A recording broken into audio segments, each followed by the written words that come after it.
Good morning, beauties. Welcome back to my channel and welcome to beautiful Seattle. I hope that you have had a good week and considered some of the things that I shared in my video last week about acceptance.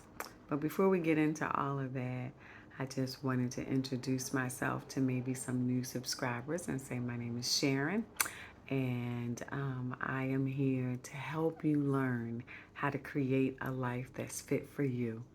So many times we wind up creating a life that's fit for other people, and we just exist in that world that we have created, right? Other people love what you bring to them, but you start to notice that you feel satisfaction about the lack of things that you've created for yourself. So, this channel is to help you slow it down, start to realize places where you need to make changes so that your life feels uniquely fit for you. Not other people, but you. And then the people that are in your life begin to be in alignment with who you authentically are. It's a tall order, but it is doable in small, doable pieces, right? We don't have to fix everything, or we don't have to tear down everything. We just have to get started, really, right? And that's what this channel is about.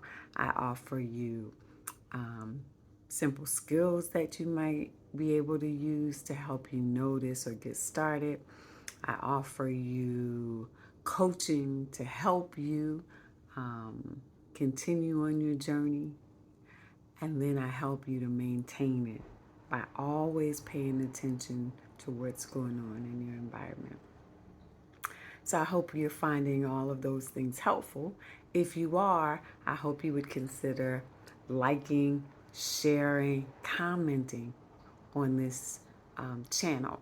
It helps just to get the videos out there to people who might need them.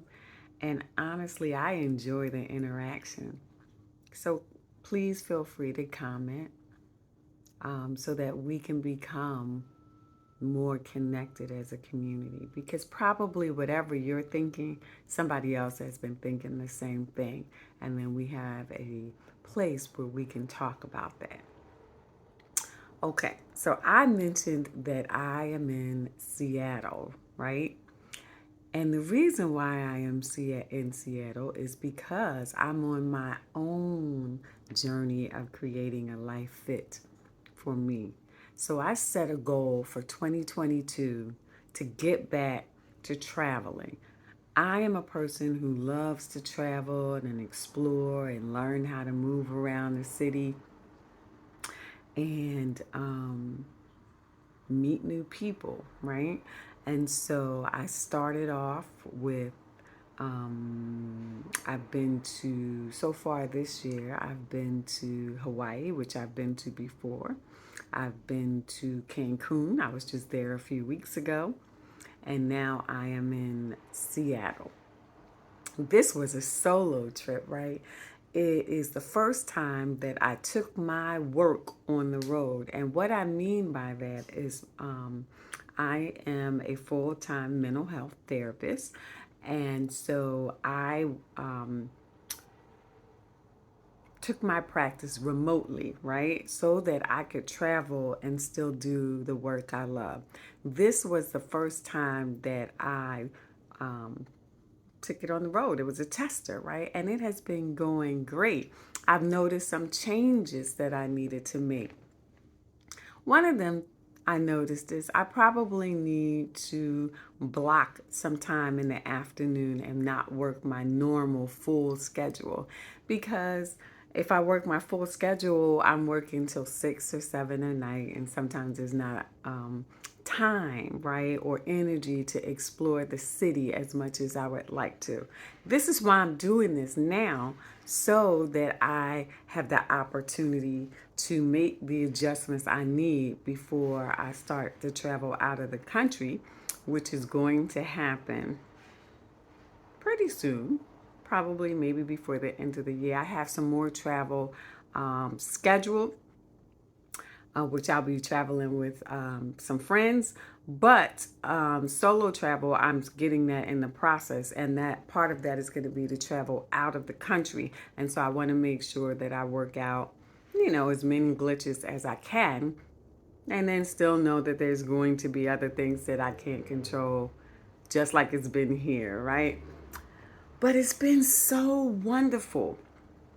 I just wanted to spend some time talking about that for a minute. So, the first day, I was so excited to be here. If you've been following me on Instagram or Facebook, you probably noticed the pictures I've been posting, right? So, I've been just walking the city, enjoying the cooler weather. It is way cooler than it is in Arizona, although here it's considered hot for here. It's like in the mid to upper 80s.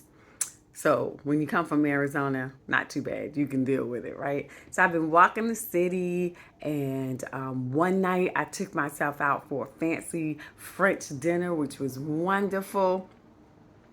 Every night I try to do something, whether it's go for a walk, go out for dinner, explore some new area of Seattle that I haven't explored yet. And it has been such a learning experience, right? So that first night, after walking the city all day, I was tired. And I thought, I'm going to lay down for a second, take a rest, and then go to dinner. Well, I wound up sleeping like 12 hours. And if you know me, I'm not a good sleeper, right? I just am not a good sleeper. So I was so surprised that my first night I was able to just knock out. When I woke up the next morning around 7 o'clock, I was shocked that I had slept so soundly and so long. And I was so energized that the next day I took myself out to a brunch, sat at the bar, had a brunch, had a cocktail, talked to some people that were sitting at the bar with me. It was delightful. Walked the city a little bit more, but I took it a little easier that day because I just wanted to luxuriate.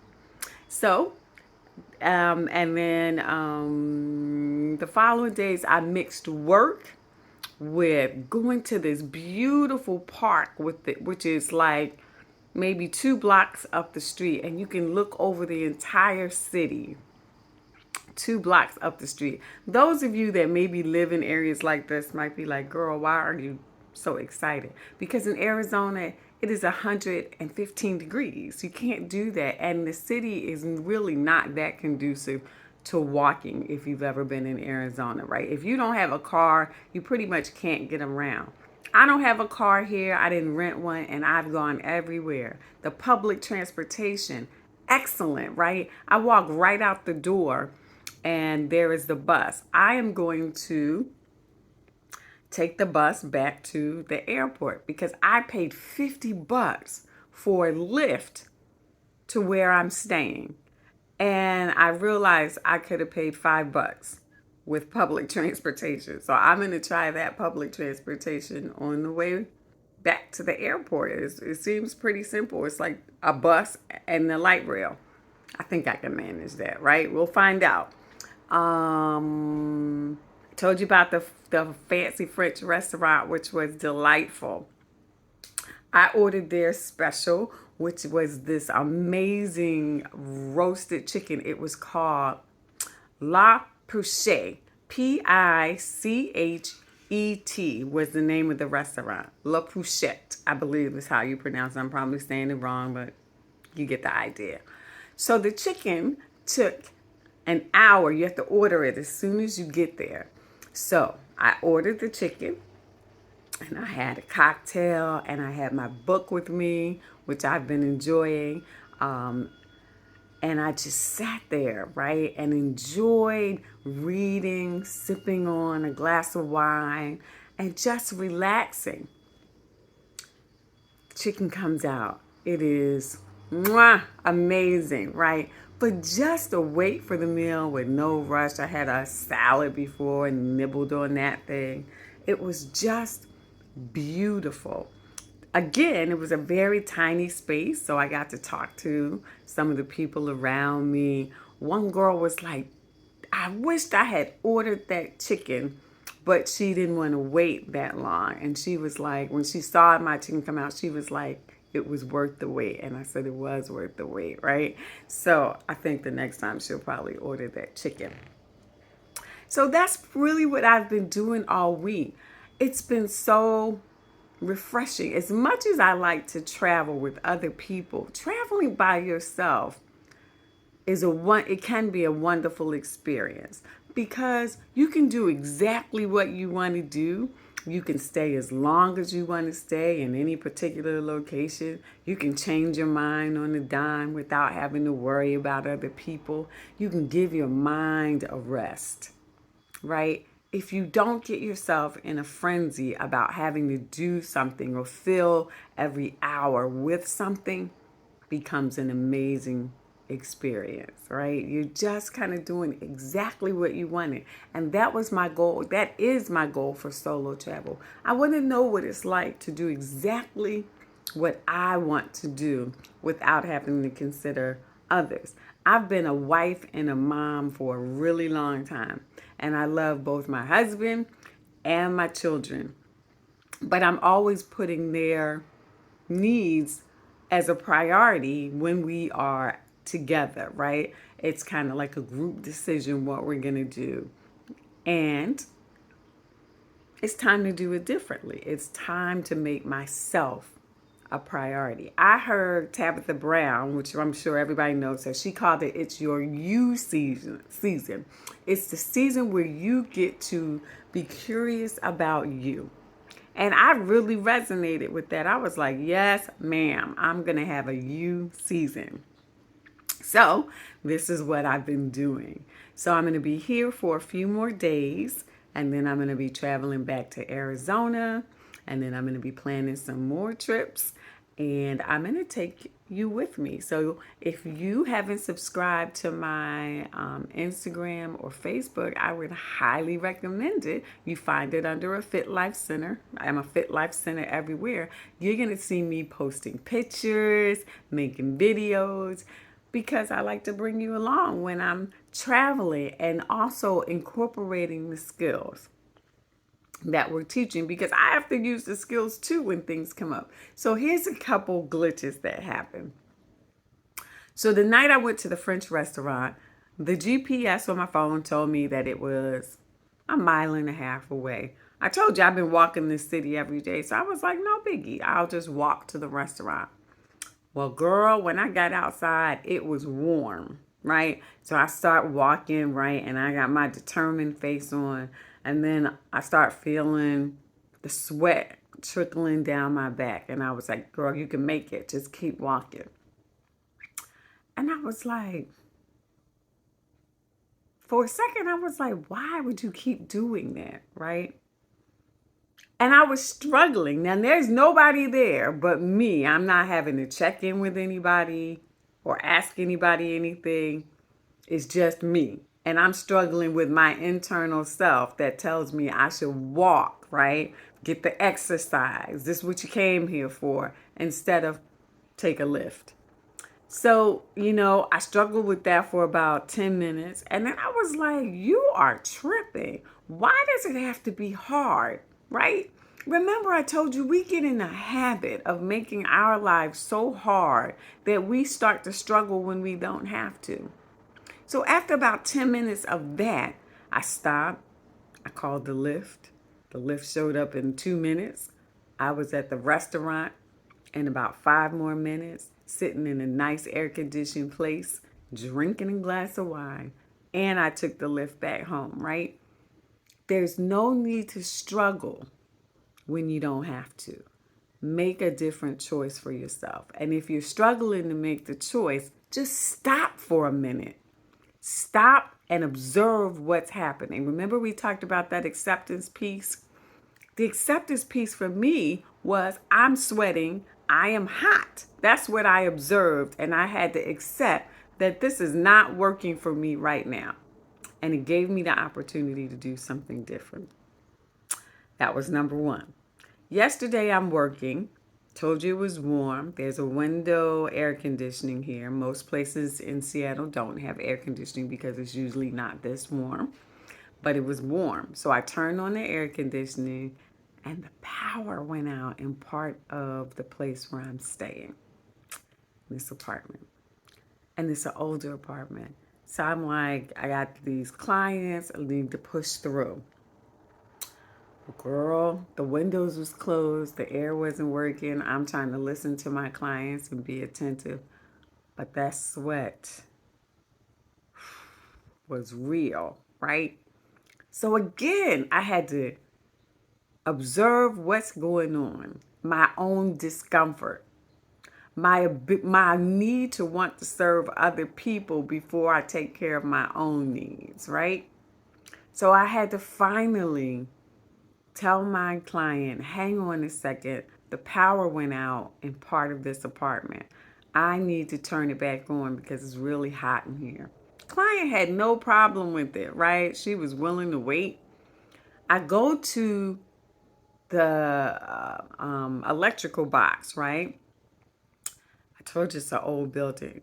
Well, child, it had fuses like I had never seen before. It wasn't the breaker where you just flip it. It was fuses. And at first I was like a little anxious. I was like, I have no idea.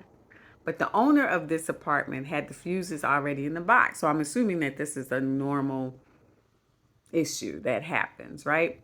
So I was like, you can do this, girl. I got to give myself a pep talk because I am not mechanical by any means, right? My daughter and my husband make fun of me because I am really not. So I found the fuses. I don't know which fuse blew. I can't tell. I don't know what it looks like when a fuse blows. So I stood there calmly and I'm unscrewing the fuse out, putting a new fuse in. Did the power come back on? No. I keep going until bingo, I find it, right? And I am feeling victorious, child. I'm like, yes, you did it. The power comes back on. I come back to my client. We have a good laugh. But again, it taught me I was willing, and I did. I sat in the heat for a good 30 minutes before it became unbearable, before I was willing to tell my client, wait a minute. Why am I telling you this? Because when small things happen in your life, they are an indicator of the bigger things that happen in your life. I could probably name 50 off to the top of my head times where I was uncomfortable and struggling and refused to take care of myself in order to make sure that other people were okay. And now I get to choose it differently. But I notice there's nobody else here, and that behavior has become a habit that I have to intentionally observe and change.